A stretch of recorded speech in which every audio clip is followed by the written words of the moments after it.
Hello all, I am John Matthew. Welcome to Stock Investing. Any guesses about the hidden giant? I'll give you a clue. It is one of India's oldest companies, more than a century old. Still can't find out? Let me give you a second clue. It is a Fortune 500 company. It is TATASTEEL. One of the largest steel producers in the world and the second biggest in India after SAIL, Steel Authority of India Limited. Fully vertically integrated company and manufactures specialized steel to iron ore. Owns iron ore and coal mines. For those wondering why coal mines, the energy for steel manufacturing comes from burning coking coal. It even has a captive power plant. Most of the revenue comes from India and only 8% comes from the rest of the world. It also believes in inorganic growth and it acquired Chorus PLC in 2007. The latest acquisition has been NINL in last year.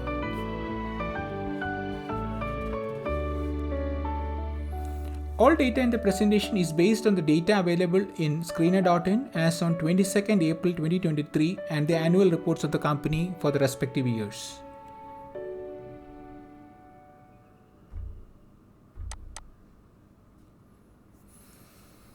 Forensic accounting checks whether there are any discrepancies in the data provided by the company.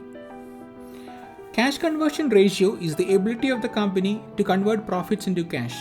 This is the ratio of cash flow from operations over operating profit. If you count out 2016, the average is well over the minimum expected 70%. In 2016, the operating profit was negative as expenses were high, and that caused the issue, though cash flow from operations was positive. Trade receivables is the amount that the customers owe the company. Now, all customers don't pay up as expected. These are classified as doubtful debts. The average is only around 2%. All companies carry cash in bank accounts, bonds, etc., and they get interest. If the interest is consistently low, say 1%, it may mean that the cash was available in the accounts for a small number of days. Here the average is around 3%, which is fair.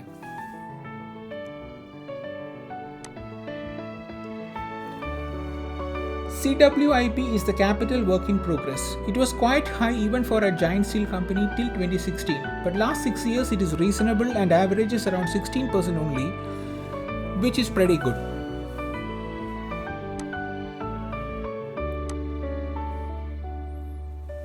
The auditor remuneration makes a huge jump from 2018 to 2019. I think the reason is that the company started reporting consolidated auditor payments, including that of all subsidiary companies from 2019 onwards.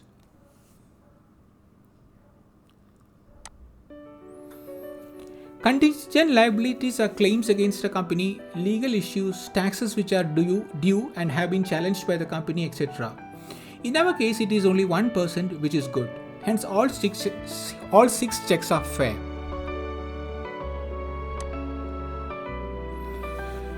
We are using the discounted cash flow method to calculate the intrinsic value. Growth rate for 10 years assumed to be 19%. This is nothing but CAGR of cash flow from operations for last 12 years. Discount rate or inflation 10%. You may wonder why 10%. As explained in the video in LTTS, India's current inflation is around 6 to 8%. But government calculates inflation based on the prices of a few items.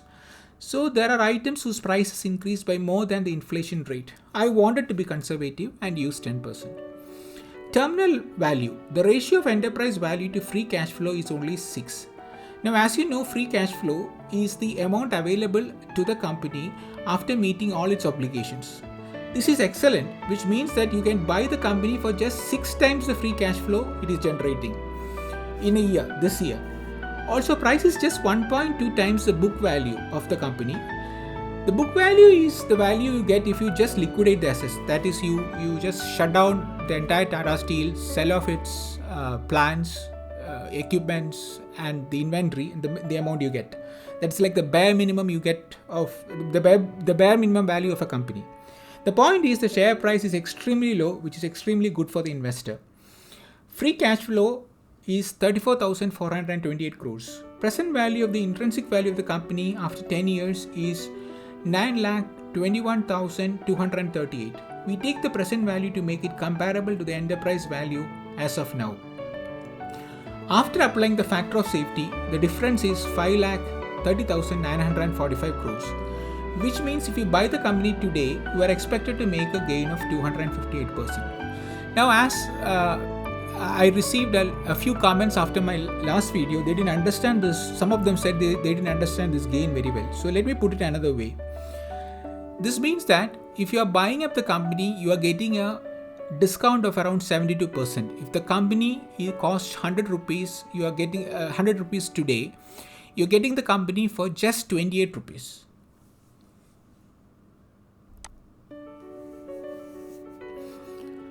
Now let's calculate the intrinsic value of the share using Ben Graham's revised formula.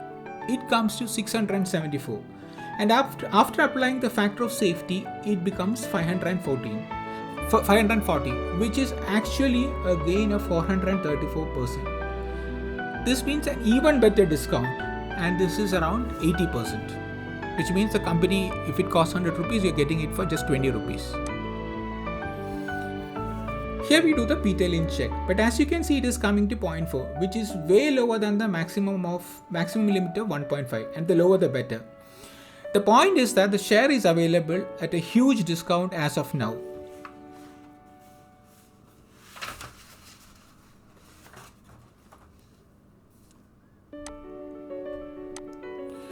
Now the leverage may look higher to you because typically we expect it to be less than 20% for a manufacturing company or a non-financial company. But steel industry is a whole different ball game.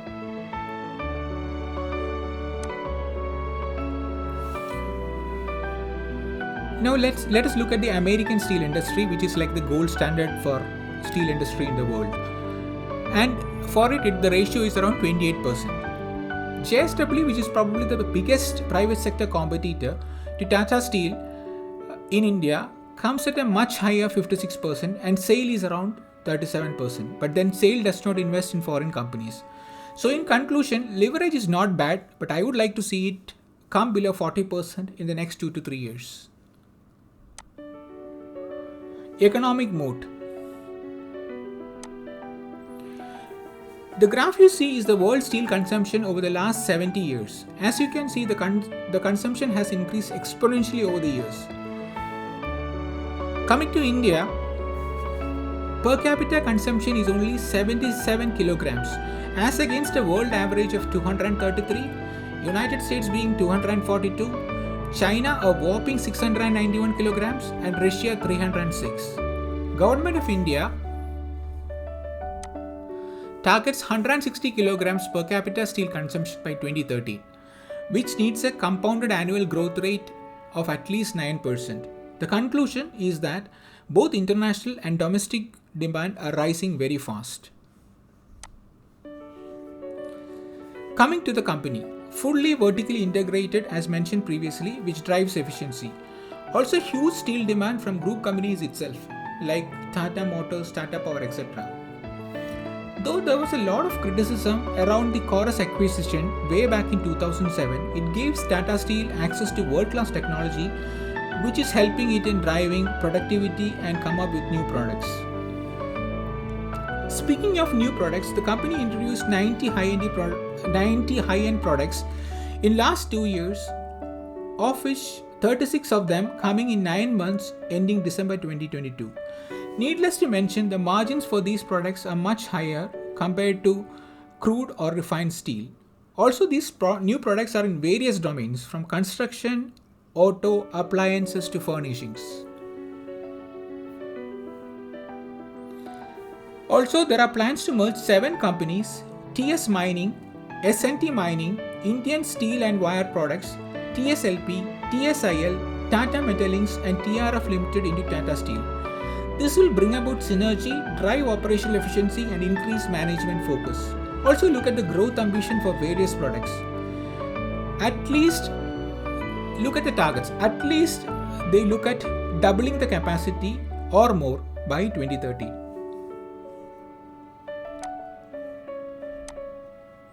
ROC is picking up in the last 3 years. Cash flow from operations has increased well in the last 4 years. Investment happening continuously in a planned and phased manner. Looking at risk, highly cyclical.